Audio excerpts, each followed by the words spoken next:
You are watching Paradigm Shift TV.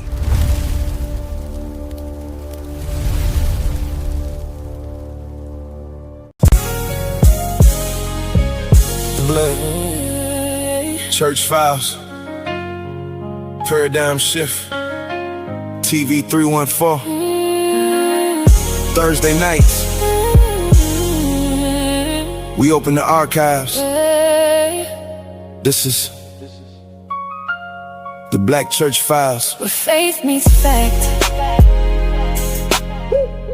The Black Church Files, stories buried deep beneath the trials. from slave ships to the pulpits and the aisles. Still standing through the hatred and denials.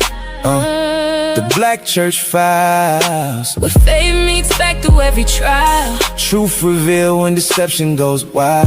Every Thursday, we reveal the files. Yeah, from the cotton fields to the choir stands, Bible in the soul, scars on their hands. They try to break us, erase our names. Still we built churches in the middle of pain. Talking history, culture, theology, not emotional speeches with mythology. We confront the trends, challenge the lies, bring receipts when the false arise. From conscious debates to identity claims, false teachers online just chasing fame. But the Black church stood through hatred and fire, still sang hymns while the world conspired. This ain't just religion, it's survival music of people searching for God while the culture confused it. Urban apologetics with facts in the booth, no gimmicks, no fear, just history and truth. The Black Church Files. Stories buried deep beneath the trials. From slave ships to the pulpits and the aisles. Still standing through the hatred and denial. The Black Church Files. Where faith meets fact through every trial. Truth revealed when deception goes wild. Every Thursday, we reveal the files. From storefront churches to mega church lights, we discuss the wrongs and defend the rights. Mental health, politics, racism too. What affects the Black church, we speak on it true. No sugarcoating, no performative rage, just scholarship mixed with the spirit and stage. Breaking down movements, doctrines, and myths with historical context they can't dismiss. This for the doubters and wounded souls, for the ones who left church but still seeking wholeness, for the young Black minds caught in confusion, searching for purpose beyond internet movements. Every Thursday on Paradigm Shift TV 314. Historical truth, cultural conversations, urban apologetics, the Black Church Files, where faith meets fact.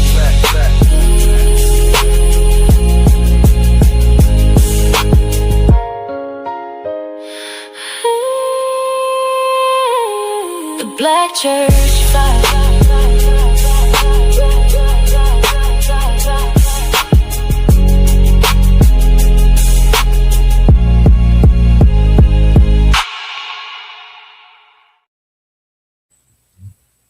Right, welcome to Paradigm Shift TV 314. This is your brother, the infamous DMG, aka Brother Bianchi.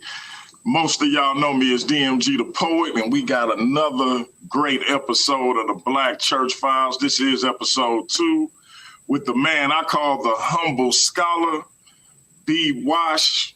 Please reintroduce yourself to the Paradigm Shift TV 314 audience. Hey everybody, how you doing? This is B. Wash, aka Byron Washington, Dean the Humble Scholar. I'm not new to this, but true to this on this channel. But if you don't know me, I'm just trying to live life for the Lord and trying to connect the history of the church to its African roots.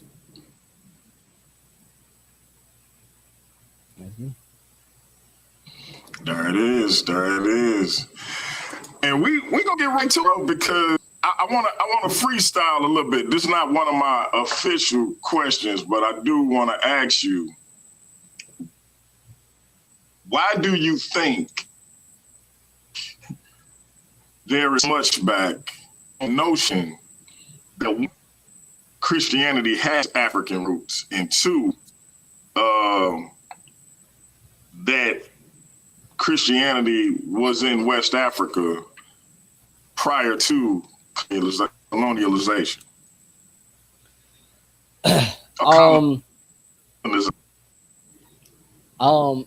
To your first part, I think there's pushback because there's a part of us that don't want to believe that the religion itself touched the homeland of our ancestors and that they freely chose to go this route, and that they were instrumental in the theology behind and the early doctrine on the continent that's permeated throughout the whole world.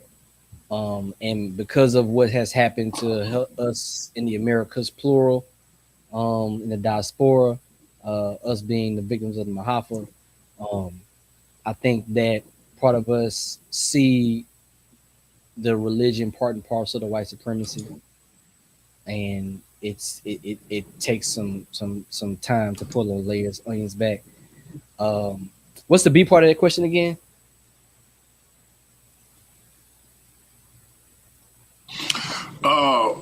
Why do you think you get so much pushback from the concept of Christianity being in West Africa prior to colonization? I think that's the last sacred cow of the religion ain't for us, ain't never touched us, paradigm, for lack of a better word. It started off with, Africans ain't had nothing to do with it. Then, Africans were in the Bible, or black people were in the Bible, disproved that. It had nothing to do with the continent of Africa. It had nothing to do with disproved that. Then, ain't no African churches anyway, disproved that. And then eventually we had to get to specifically and exclusively West Africa. And then once you kind of you knock down that sacred cow, it's like, well, I can't really lean on the fact that I don't like it because our ancestors wasn't involved with it, didn't touch it, or nobody from our continental homeland didn't touch it. You can't use that anymore. So, again, that's not a reason for you to necessarily to believe in a religion or not. But at least from our standpoint, that notion is a falsehood. And again, if we want to live in truth, we want to live in truth. Again, you don't have to believe in a religion, but you can at least be on the truth. Like, nah, it was there, and people freely accepted it and did what they did with it, and so forth. And that's what I always say, bro. Like, we can deal with historical facts surrounding this belief as it relates to Africa, and you ain't got to believe in it. But a fact is a fact, though.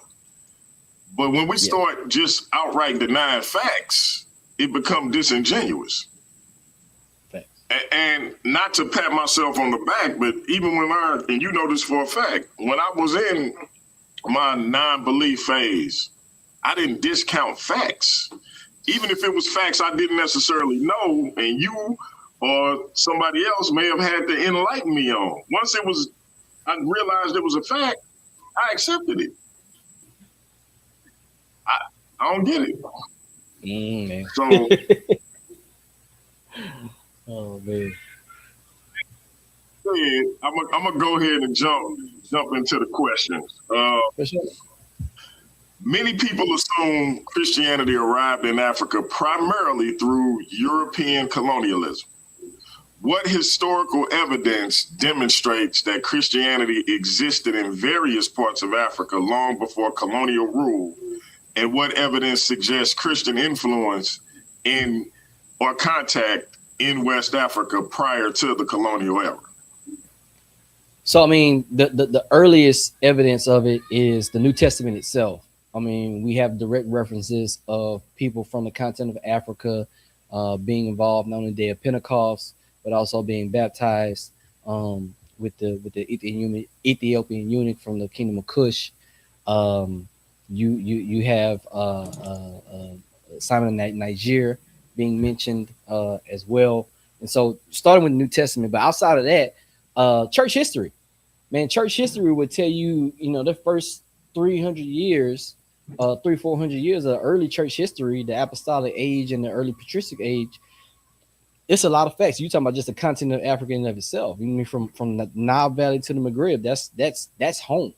As a matter of fact, if you talk about like Christian theology 101, foundational Christian theology, I'll take the Pepsi challenge with anybody, right? When it comes to the Nile Valley and the Maghreb meaning North Africa, right? For those who don't know, that the theology, the polity, everything that coming out of it is coming from African people from the continent, indigenous to the continent, and not disrespect, and not even saying names, because some of our people like to be slick with words. It's like, oh, well, they was on the African continent, but they weren't like ethnic indigenous African people. No. These were by every account African indigenous people, and then those who weren't, they were explicitly named, and you can tell that they were not indigenous to the continent that we know of Africa, right? And so that goes all along, and it's different, just like throughout the Nile Valley, from the top to the bottom, or bottom to the top, or throughout the Maghreb from east to west. They're not a monolithic people, right? And as far as like how they look, how they think, how they approach everything, the same thing with the church. So you're going to have some things that's going to be different in the land of what we know of Aksum, Ethiopia. That's going to be different than Alexandria. That's going to be different than the land of Carthage, different than the land of Mauritania, so things are going to be different, but that doesn't mean they don't still follow the same core beliefs. There's going to be disagreements and fights and stuff like that. So yeah, like early church history will tell you all that information. We talking about the two mother churches of Africa. The two mother churches of Africa is the Church of Alexandria in Egypt and the Church of Carthage in modern day Tunisia. Those are the two foundational churches. One is for the African West, one is the African East. And you got church fathers and mothers that are like, I'm talking about bulwarks in the faith coming from both sides. You talking about from the West with Tertullian, Perpetuum Felicity, Cyprian, Donatus Magnus, Parenian, Augustine of Hippo, Qualidavius, it can go on and on. And same from the East, we all know whether it be Athanasius, whether it be Origen, whether it be Alexander, whether it be Papias. Goes all the way down to, we already know the history of Ethiopia. We both are fans of Professor Farji, and he talks significantly about the medieval Nubia, which was a Christian kingdom through the medieval ages. So I want people to know that. So like when you even see like those shows on Netflix and stuff like that that kind of talk about medieval Europe and the Crusades era and stuff like that, I want y'all to know during that same time, Nubia or Kush, that region and area was Christian. Man. So I don't think nobody making no movies about what's going on there, but yes, that was a medieval Christian kingdom happening during that time, and they were not, as they were not to be messed with. Pre-Christian, post-Christian, you ain't touching down on them unless you want some what's the scene from the movie 300, like the whole arrows blot out the sun. That exactly was Nubian.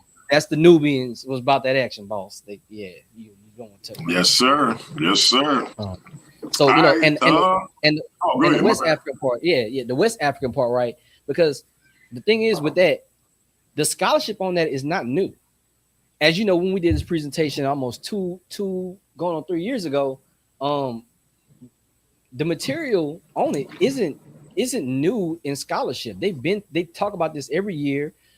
They have all the archaeology behind it at Harvard. They have it at Yale. They have it in Cambridge. They have it all across in Germany, in France as well. But the unfortunate side of it is that who don't have it? Us in the West, and particularly us in the Americas. We don't have that on a regular. It's not taught regular in the seminaries and what happened pre-colonial in West Africa, and these archaeological digs and these oral accounts and written accounts from both Europeans and Arab Muslims about the Christian presence in West Africa. And so it's one of those things to where, like you said, like are we about scholarship, about truth, or we just want to keep up, whatever narrative that we had beforehand? If we're about the scholarship says this, the scholarship says that. So, Facts. All right, let's talk about Black consciousness. Why do you think within segments of the Black conscious community, we find it difficult to accept that Christianity has deep African roots and was present on the continent centuries before European colonialization? What historical, cultural, or political factors contribute to this resistance? I think we have to start off with that we forgot about the roots of Black consciousness to begin with. We know what the Black conscious community started with. It started from Christian, right? It started from a Christian in South Africa. So I mean, Yes, sir. like that's the roots and foundation. So we looking at it, and right, like even the idea behind it, you gotta be like, man, like if that's the roots of it, like how did he come to that conclusion? What made him want to be conscious of, as we say in our community, staying woke and stuff like that? What's happened is that unfortunately we went through a spell of where we had some sacred people within the community that, although they were trying their best to uplift Black people, I never take that away from them. They were perpetrating some pseudo and false information, and quite honestly, in some cases, they were perpetrating some academic degrees that they did not have. I mean, if we talking about facts, we talking about facts. Again, I understand the heart behind the matter of wanting to uplift and give dignity to Black people, but the sacred forefathers of I'll call the modern conscious community age, they didn't have their facts together. They and it's not just me speaking this, by the way. This has been exposed even within the conscious community, right? They have talked about the fact that their forefathers' information wasn't, as they say, right and exact. That they didn't have the degrees that they say that they have, and didn't have the learning and training that they say they have. And oftentimes some of the talking points were just as I would say, just blackface. It was Oreo. It was black on the outside, but it was creamy white all on the inside, meaning that you get your stuff from post-Enlightenment Europeans, and because they're saying some good things about not all of Africa, but Egypt in particularly, that now that all of a sudden we take that and we put our blackface on it, not even realizing that when they talked about Egypt, they wouldn't talk about Egypt as being a Black land or African land. They talked about Egypt as being a European or proto-European land that had nothing to do with Africa. So even when they speak about it, like they're not talking about it from an African point. If they actually understood the Africanness of Egypt, they probably also would have dismissed that as well too, just like they did dismiss the rest of Africa. So I think because of those vestiges, that is kind of permeated and not allowed us to have a conversation. And here's the crazy thing about it, right? The Christian religion, right, is the world's largest religion, and I would say the most influential religion in the world, at least the modern day, right? However much you want to have, good, bad, or indifferent. But we say everything starts in Africa. Everything is grounded in Africa. Everything, right? We give everything Africa, even stuff that ain't African. We say is African. That's a fact. But we don't want to give credit to the most influential religion in the history of the world, and all of a sudden Africa ain't got nothing to do with that. Zero. That's what we're telling me. Like, come on, man. So we can go all the world and tell Black people was Buddha, right? The Africans was Buddha. Africans taught them that. Africans did this. Africans went to Europe and cleaned up the Europeans, right? We cleaned them up. Hey, chakras is African. Yeah, All man. But we don't. Hey, you make a good point, because we know Africans contributed greatly to what people like me and you may call the way, as an alternative phrase. We know African people contributed greatly to it, but like you said, they don't want to claim that part. It's almost the same as we love to highlight the enslaver as a Christian, despite the actions they did and perpetrated being contrary to that. But we never talk about the abolitionist who was a Christian. and how you can paint that line of you could draw a line of demarcation between what one did and what the other did, even though they were claiming to be the same thing. Man, we never want to draw that. Go ahead. I keep that thing on me right here. I don't know if you can see it in the camera, but this is the narrative of the life of Frederick Douglass, an American slave, written by himself. Talk about it. Every black person in America need to be reading this, and that answer any if our brothers and sisters actually read this in books, like not just this exclusively, but you know what's in here, DMG. You know he put it out there. He drew a line. He drew a line.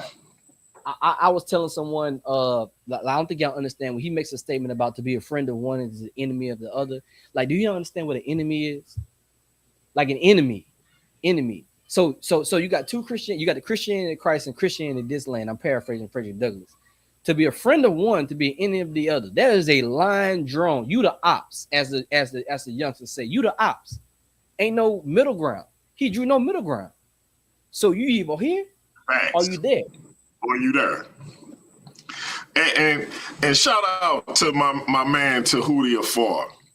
He said, y'all love everything about Christianity in Africa except slavery. Well, we don't love slavery at all, even the slavery that existed before Christianity. Because I hope you know that slavery is a human thing, not a Christian thing. Correct. But salute to you. Let me move to the next question. How can African descended people distinguish between the message of Christianity itself and the ways Christianity was sometimes distorted by colonial powers as a political tool? Why is this distinction important for understanding African history? Well, I would say first and foremost, do the same thing our ancestors did, is that they actually read the fundamental text that which Christianity gets its doctrine from, the Bible. Once our ancestors were able to read it for themselves without any editing, without anybody parsing through, they came to their own conclusion. So, again, we love our ancestors, then love what they had to say.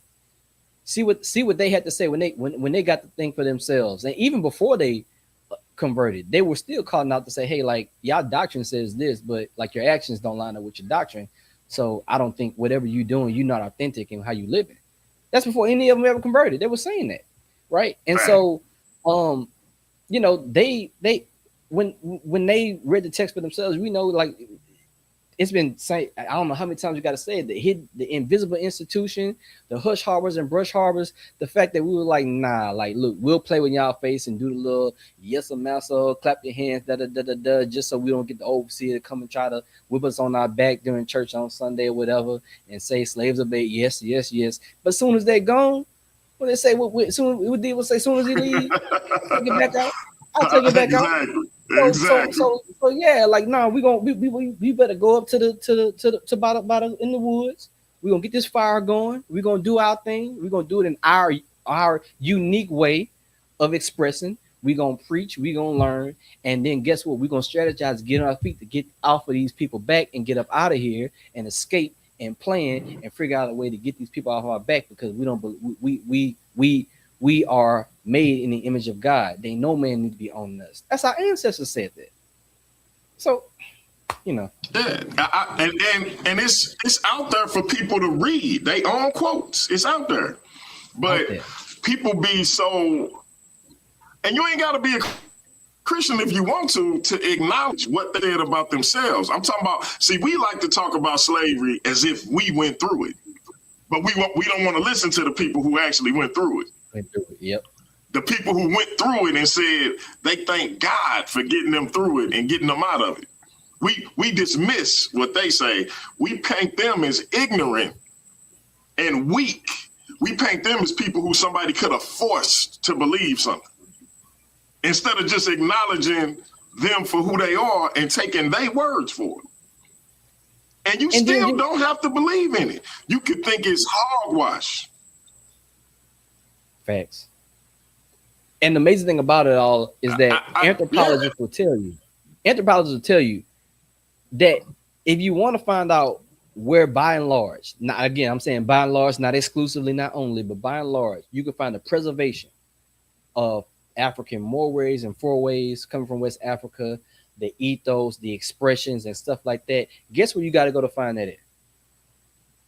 The Black church.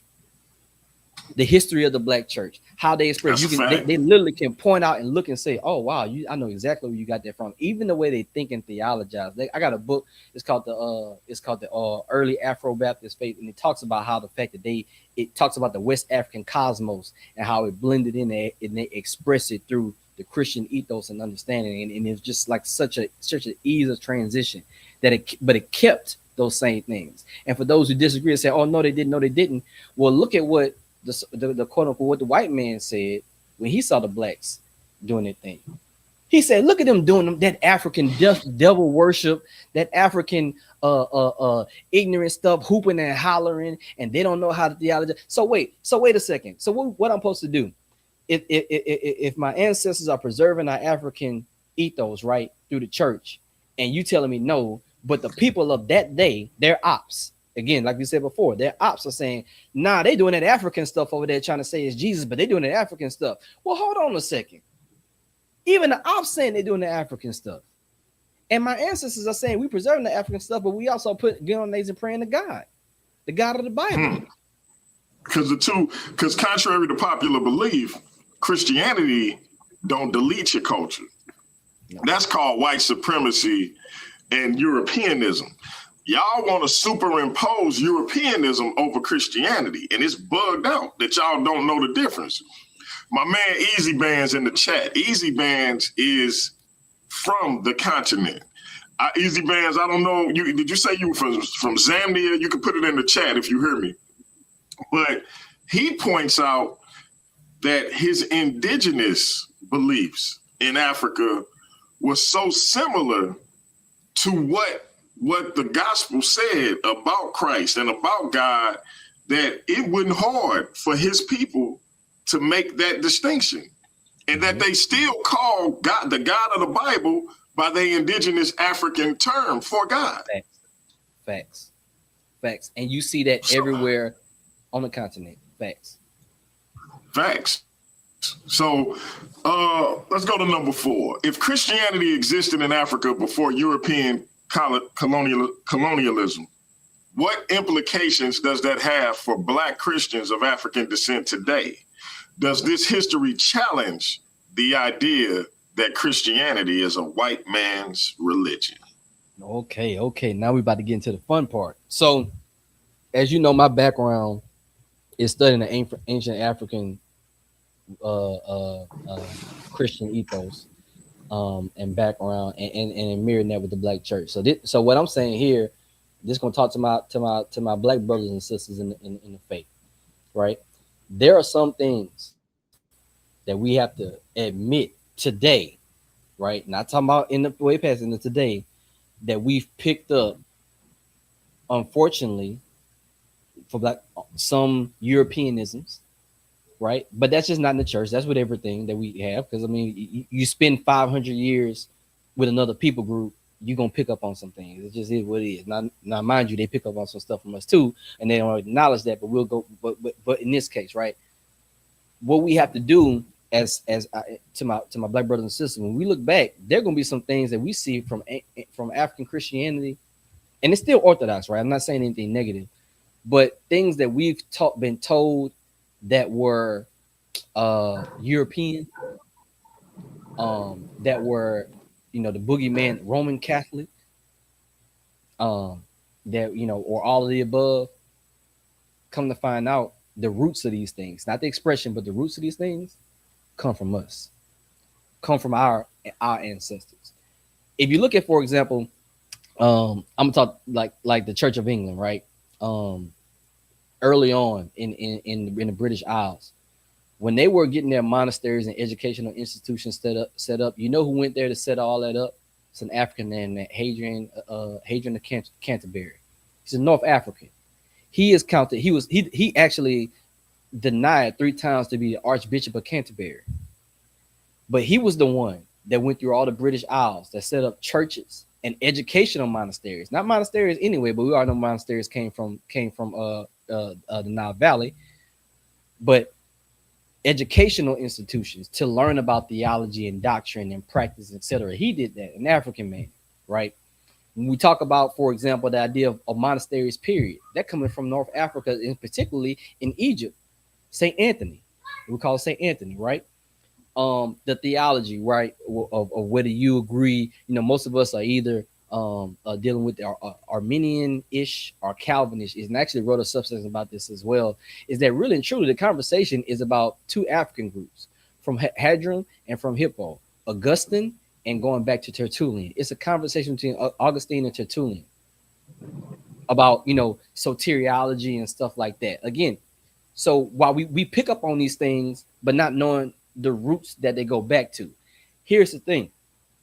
A lot of us have picked up on a kind of a post, I don't want to call them a Protestant, but a post-Protestant evangelical lingo and certain things that we don't like to say. Like we talk about sacramental theology and what is baptism, what is communion and stuff like that. But the fact is that if you go back and read the African fathers and the mothers, they talk about these things from a very, very spiritual place. Because in the European mind, there's a dichotomy between the natural and supernatural. It's a strong, sharp line.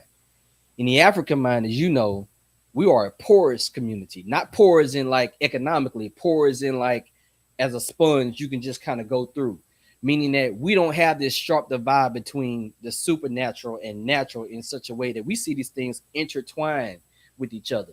And that's the same way the scripture talks about it, and that's the same way that they talk about these things. So when they talk about, communion, for example, and they're talking about like feasting on Christ, right? And like, oh no, that's Roman Catholic stuff. You think you chewing on Jesus? They didn't see it in that manner. They see the bread and the wine, but they also see the supernatural link between what's going on there and what happened on Calvary. But they don't see a divide. They see an interconnection. When they talk about baptism and being baptized into Christ they don't just see it as a symbol, like, oh, I'm just doing. No, they really feel like, no, I'm being put into, spiritually merged into the body of Christ, and I'm with Christ when he's buried, risen, and died, buried, and risen when I go through baptism and in his baptism. Like, because again, these things, and I'm just giving these examples, but these are the type of thinking that they had. But if you talk to someone today, and they're not familiar with that, the first thing they're gonna say is that, oh no, that's a European talk. They do all that. No, my brothers and sisters, that actually goes back to our homelands, right? And I give an example that every single black person know what I'm talking about when I say this. It's Thanksgiving. If we were talking about this beforehand, DMG, what you was eating, right? You get that favorite recipe, right? And you take that first bite, you get that smell, that hit. Even though that ancestor, that loved one, may not be here anymore, right? Immediately, your senses, your feelings, your body are put back in that place to when you was a youngster, when you was in the kitchen and you saw grandma, aunties in that kitchen stirring and stuff like that, and you taste that food, and what we call it soul food, it touches down because you get a feeling, you get a, not just a memory, but you can put back, you can smell it. You can smell it. You can take yourself back to the time when it was in the wintertime and we didn't have central AC, and we had to turn that oven on to be the heater for the whole household. And you know what it's like, right? Like we know when we had them kerosene lamps and stuff like that, because the light bill wasn't paid right, so we had to hit that kerosene light to light up the house and stuff like that until somebody had to get that bill paid, right? Or you go outside and those of us youngsters and get a little taste of water, and you can just get that distinct taste of that hose pipe water. And they tell you, no, don't get nothing free. You better go to that hose pipe and turn that hose pipe on. Like, so it's things that you know, right? It's because it's more than just a physical thing for you. It's spiritual and it's linked, right? So we know this, and we know this in our own things. The ancestors in Africa, when they did this stuff, they were no different. They were no different than us when it comes to that, because that's part of our ethos. That's part of our heritage. We just have times we have lost, and sorry to be so long-winded on this, but we maybe sometimes have lost that connection, because while we have gone to institutions to learn and stuff like that, sometimes we have picked up on what, the European dichotomy is their dichotomy, but this sharp divide.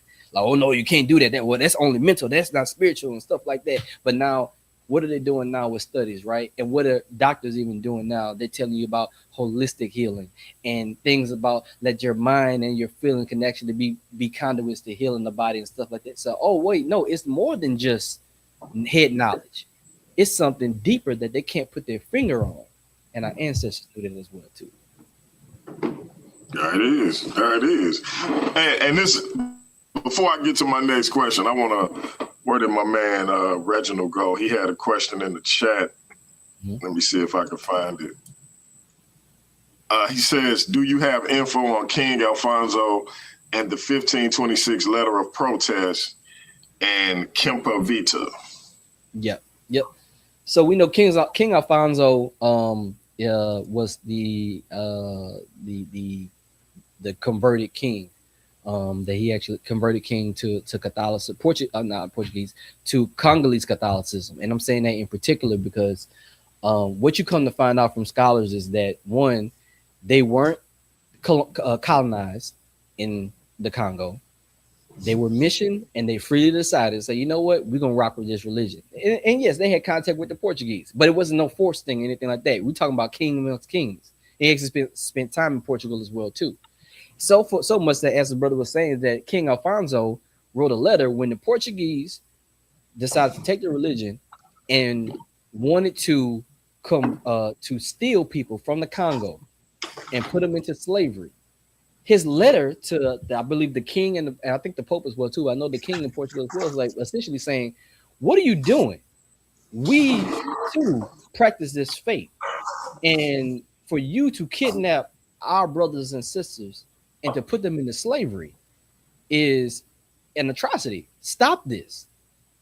Stop this. What are you doing?" Right? And as we know, that's one of the key factors to let you know that it was never about religion.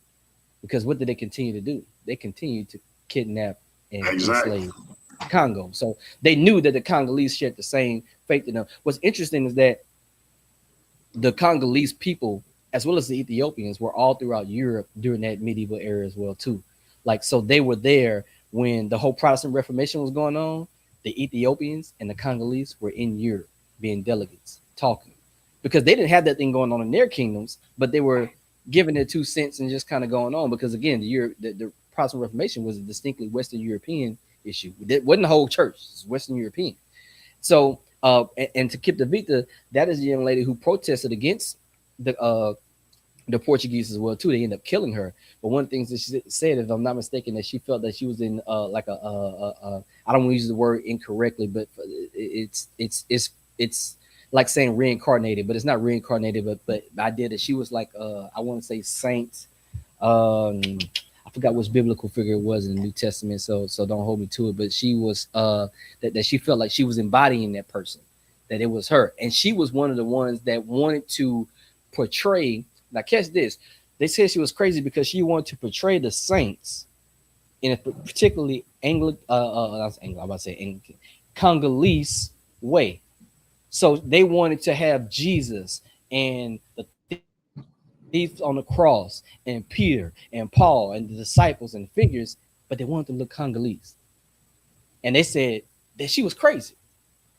How dare you? That's not how you do it. You're supposed to do it in the, not even the Greco-Roman, the medieval Western European way, based off the Renaissance figures. And stuff like that, you know, the little flowy Jesus with the soft brownish blonde hair and the little pale skin and stuff like that, and all these people, they want to portray them as that. And she'll say, well, I don't have an issue with you doing that. I have an issue with you telling me as a Congolese woman that we can't do the same thing here. So it's cool to have your Jesus and your Mary and stuff like that looking Italian, right? Or looking Spanish or Portuguese, but they can't look Angolan, they can't look Congolese, right? And so now all of a sudden she a crazy and she a heretic and stuff like that. And it's a lot of stuff to go into it, but that's just like a little 30-second spiel on it. What do you think about the question you see on the screen, or the comment, I should say? It wasn't about religion. It was that religion was a tool created over the spiritual. I mean, 90%, 95% of it, I agree with it. It's a tool. Right? Tools, a hammer can be used to build or destroy. The purpose of a hammer, though, is to build houses. A purpose of the hammer ain't to bash somebody's head in. But guess what? Put in the wrong hands, it's a weapon of it's a weapon of destruction. You can kill people with a hammer. That's not what it's intended for. It never was, right? And so yes, has people circumvented the religion to their own personal gains and destroy something and want to destroy other people's spirituality and self-dignity, and absolutely, but that's not that wasn't the purpose. And our ancestors on the continent and in the Americas knew that and called it out. Let me ask you this, and I ask people this all the time. So this is a DMG go-to. Let's say let's take the Quran, and you familiar with my thing with this. So let's take the Quran, and let's say it's me. I ain't gonna put it on you or nobody else. I kidnap 50 people and I take them up in the mountains, isolated from everybody, and I cherry pick surahs out of the Quran, the ones that suit what I want these people to do and what I want these people to be. But I don't give them the whole corpus of the Quran. But when they break free from me and they go about into the world, they still are saying that they are Muslims and that this is what the Quran teaches. And people that know the Quran and that are Muslims, they saying, nah, that's not necessarily correct. Let's say I did the same thing with the Kemetic text, whether it's the Pert Haru, whether it's the Pyramid text, let's say I focus on Haru and Sutek having an inappropriate relationship, and I use that as a means of saying that it's okay to do so. Do you think Kemetic practitioners would accept, or Muslims would accept those teachings as Islam or the Kemetic tradition? Absolutely not. They would emphatically condemn it and say that that is not the religion. That's a bastardized version of it. Exactly. And so you with me. Why do you think it's been allowed to say that what the enslaver gave our ancestors, considering we know it was cherry picked, considering we know it was most of the texts were removed. They didn't have the whole corpus of the text that shows you what it is to be a Christian, yet we say they gave us or they forced Christianity on us. Why is that allowed when we wouldn't allow it with anything else? Because the mind wants to turn off the ability to make reason and logic when things that in favor of what they want to have, whatever narrative that they want to have, right? Because all it takes is a simple opening up and to see what the text says and what it doesn't say. In fact, I'll take you a step further, DMG. They didn't even want our ancestors to be Christian for the very fact that they knew that once they did, they would be opened up to, and they intrinsically they knew that they could no longer enslave them.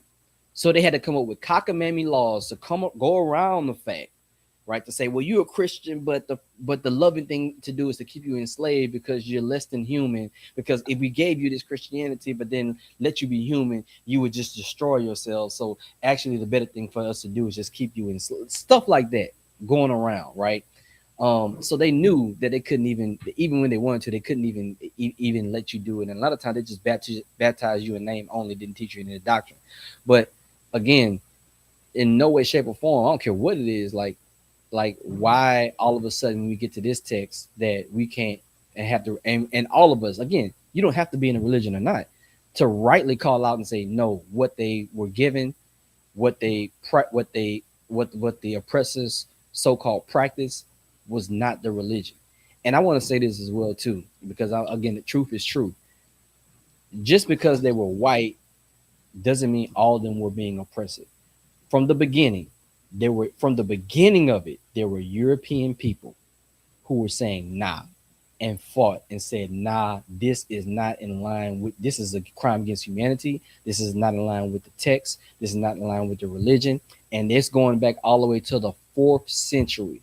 I think it's Gregory or Nazianzus talks about the fact that if you think it's okay for you to steal a man and own a man, you have no part in the body of Christ whatsoever. Get away from me, Satan.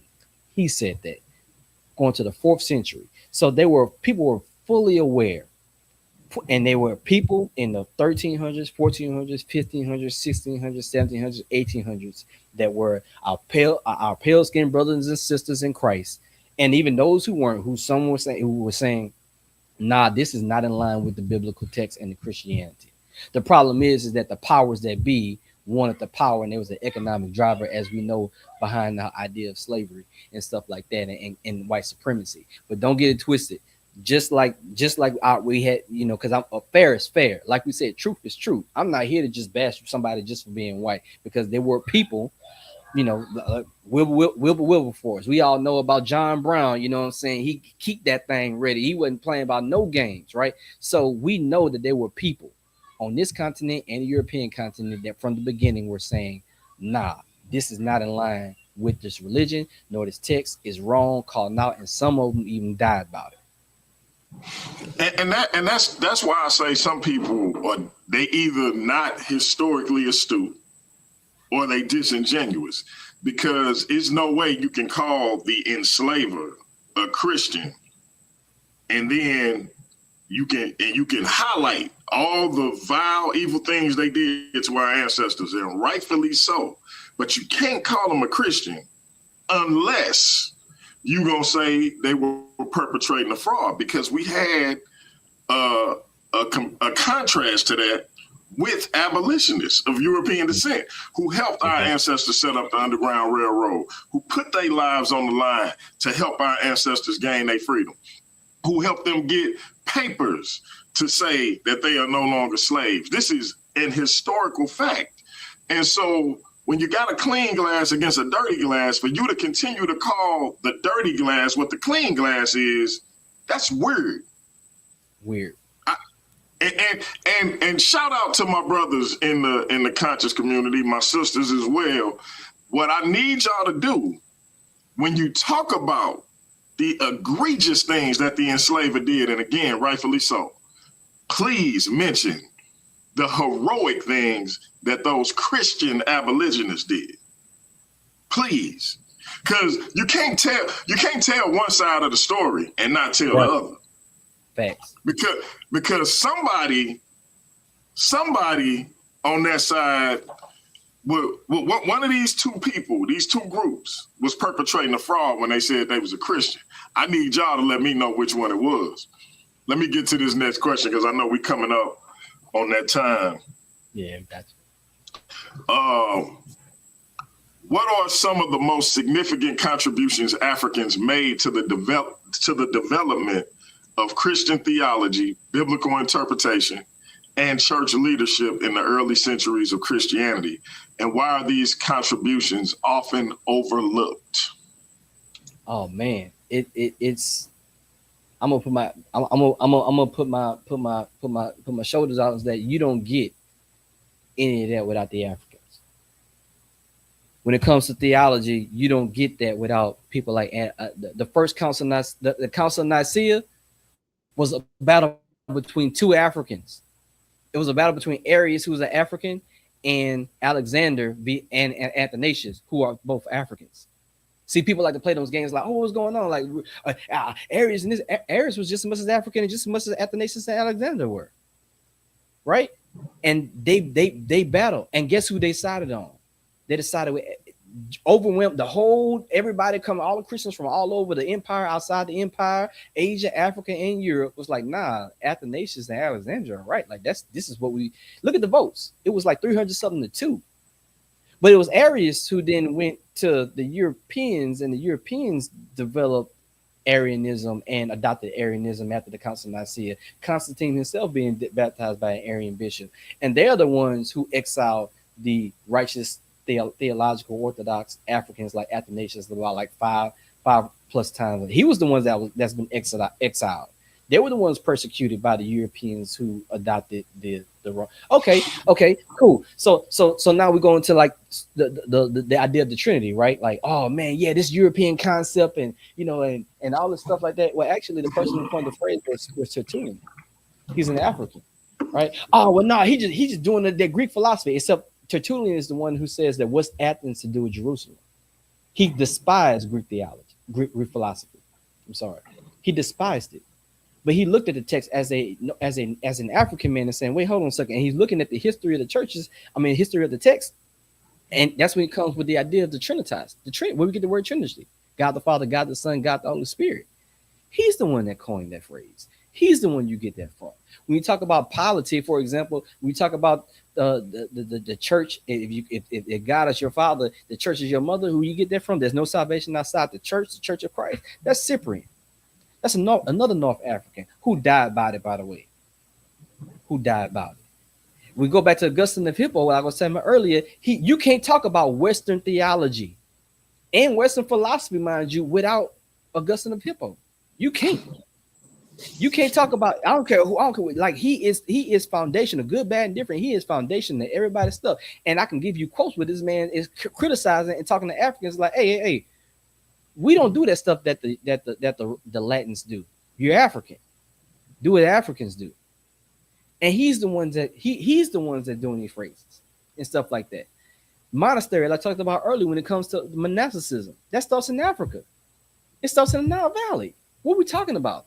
Praise and worship as we know it, the dancing and stuff like that. Guess where that starts at? Throughout the Nile Valley and the Maghreb. I can show you Ethiopians and I can show you Berbers that were doing the same thing, praise dancing and all that kind of stuff when it comes to celebration in church liturgy.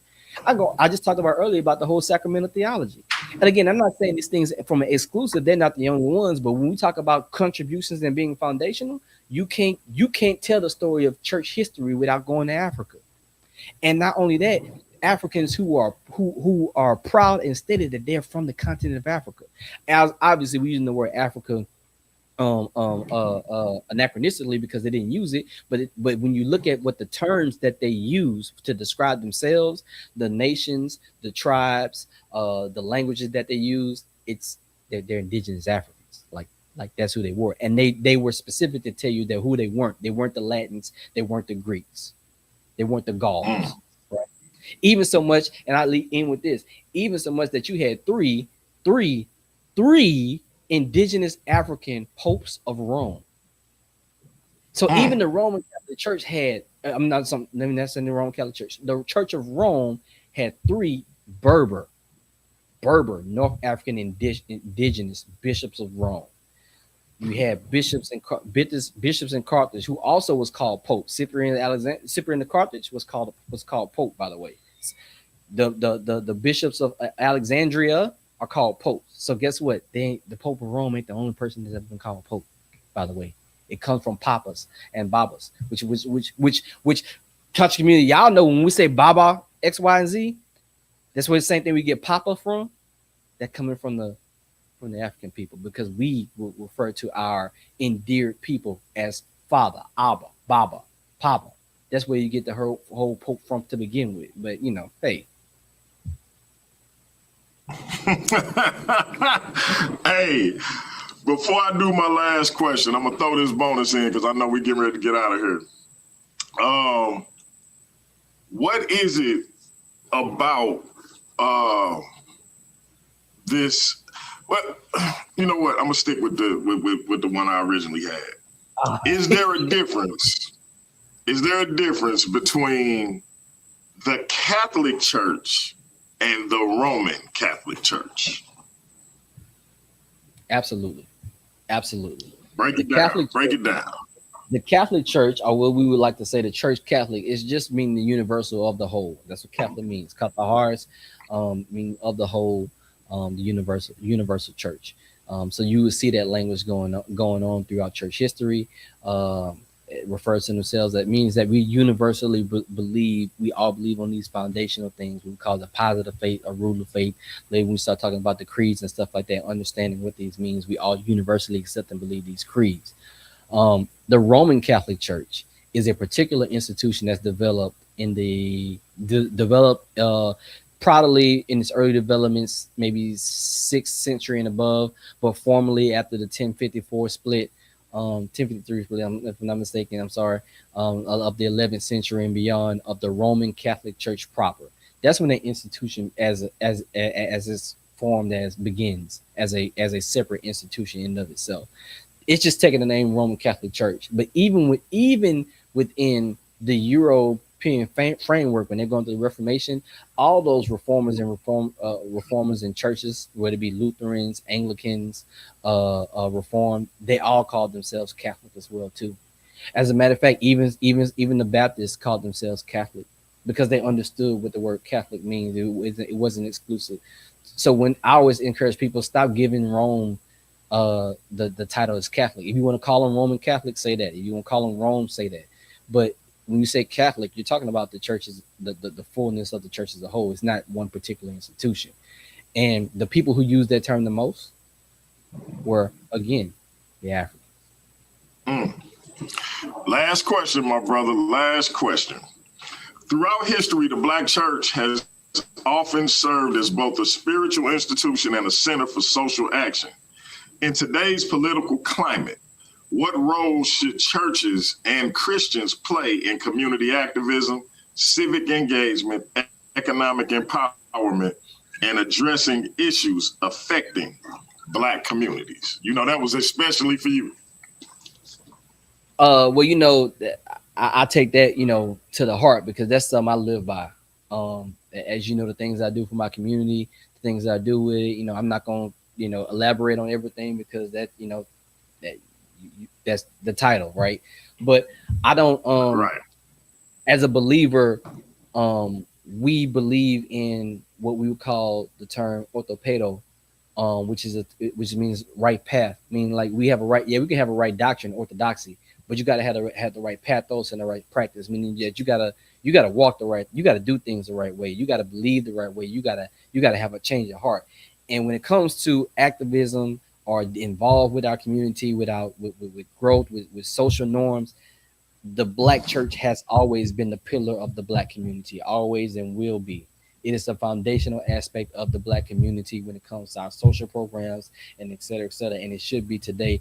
And even in the time of old, the church as a whole is the ones who formed the first orphanages. The church as a whole was the one who formed the first hospitals, the first social gatherings and stuff like that. And so the Black church ain't doing nothing different than what the church has always done. So this idea that comes around today that all of a sudden the Black church needs to separate itself from that, no. But we also still got to teach our right doctrine. Don't get me wrong, but we also in forefront have to make sure that we are actually establishing programs because we still got people attacking us for the color of our skin. We still have issues of social justice. We still have issues with the court system. We still have issues with unequal pay. We still have Black men and women making anywhere from 25 to 50 cents for every dollar that white people make in this country. And it's crazy because as Black people as a whole, as Black people, we outside of the indigenous people, we are the longest standing group of consistent people in this country because most of the white people that you meet today are all part of the later immigrations that come later. Most of the white people today do not trace their roots back to the 13 colonies or the early 1600s and 1700s. But see, us here, we've been here, we got here. Talk about it. Right. So ain't nobody, you talking about United States of America, ain't no more people that's been, again, outside the indigenous people of the Americas here, and no people group has been here longer and stronger than us. So we should be fighting for every single right for every person, not just that look like us, but everybody else. But we know that we care for those who have been disenfranchised the most, and that's our people. That's facts. That's facts. B. Wash, my brother, I appreciate it. You know, you've been a stalwart on this channel almost since the inception. So anytime you got something you want to get off, let me know. And we hope to have you back on the Black Church Files on one of these upcoming Thursdays. Absolutely, man. And look, man, I'll be open, you know, if anybody want to, you know, later hit you up and say they just want to have a chat discussion. I'm not with a whole, you know, the rah-rah debate, want to fight and all this stuff that, but we can have, you know, civil discussion. Even if it gets a little heated, that's okay too. But, you know, I'm always cool with that, you know. No doubt. I would love for you to have a beer with my man Easy Bands. He a Christian. Like I said, he's actually from the continent. Very, very astute brother, very, very powerful in his zeal for the Lord. So I would just love y'all to just have a build on his perspective, being from Africa and his experiences as a Christian, your studies, etc. So I'm gonna try to put that together as soon as I can. I appreciate it. All right, bro. Enjoy the fam. Tell the wife and the princesses what's up, and we'll be in touch, man, to do this again. All good, bro. All right, hey family, listen. Next week I got Pastor Trey Williams and my man LP. We're gonna be talking about church accountability and church hurt, and how do we reconcile the two. So you're going to get 2 for the price of 1 next week. We may open up the panel, we may not, just depending on how much time we got. The next week, we got my man, Pastor Robert Ash. He is definitely going to open up the panel. He want to take questions from the chat. So be here for that. We're going to be talking about white Christian nationalism and why it's unbiblical. And eventually you're going to have my man BK. I'm looking to get my man Reggie Wells, my man Nobody. So, hey, we're going to keep this thing rolling, man. One of these days, my sister Michelle Turner might hop up here. Until then, though, next week, man, Black Church Files, episode 3. We appreciate you, Doc.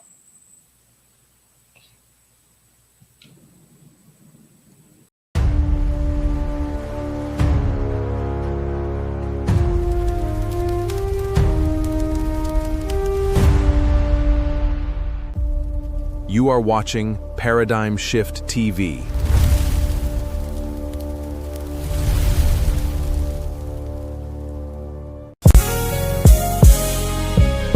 Blood. Church Files. Paradigm Shift. TV 314. Thursday nights. We open the archives. This is the Black Church Files. Where faith meets fact. The Black Church Files. Stories buried deep beneath the trials. From slave ships to the pulpits and the aisles. Still standing through the hatred and denials. The Black Church Files. Where faith meets fact through every trial. Truth revealed when deception goes wild. Every Thursday, we reveal the files. Yeah, from the cotton fields to the choir stands. Bible in the soul, scars on their hands. They try to break us, erase our names. Still we built churches in the middle of pain. Talking history, culture, theology. Not emotional speeches with mythology. We confront the trends, challenge the lies.